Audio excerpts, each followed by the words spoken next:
BPL টি-20 সিলেটে দিনের প্রথম ম্যাচে রংপুর রাইডার্সকে ১১৪ রানে বেঁধে ফেলে ৬ উইকেটে জিতেছে সিলেট টাইটান্স। প্রথমে ব্যাটিংয়ে মঈন আলী নাসুম ও শহীদুলের বোলিং তোপে ব্যাটিং বিপর্যয়ে পড়ে রংপুর। জবাবে পারভেজ ইমনের অপরাজিত 50-তে ৯ ম্যাচে পঞ্চম জয় পেয়েছে সিলেট। আজ শেষ হচ্ছে বিপিএল এর সিলেট পর্ব। হোম ভেন্যুতে শেষ ম্যাচে টস জিতে ডিফেন্ডিং নিয়ে রংপুরকে চেপে ধরেন সিলেটের বোলাররা। সিলেটের বোলিং তোপে ২৭ রানে তৃতীয় উইকেট হারিয়ে বিপর্যয়ে পড়ে রংপুর। কাইল মেয়ার শূন্য।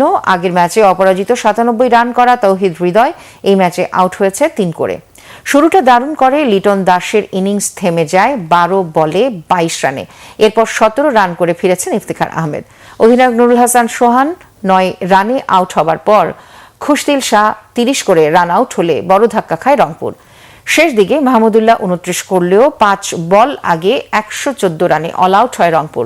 সিলেটের বোলিংয়ে মঈন আলী ৮ রানে ২টি, নাসুম আহমেদ ১৯ রানে ৩টি এবং শহীদুল ইসলাম ৩৬ রানে নিয়েছেন ৩ উইকেট।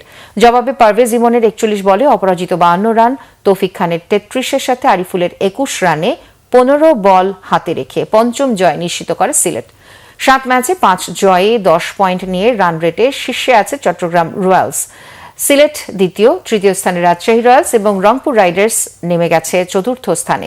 রংপুরের বিপক্ষে সিলেটের এই জয়ে ম্যাচ শেষে উল্লাস করেছেন স্থানীয় সমর্থকেরা।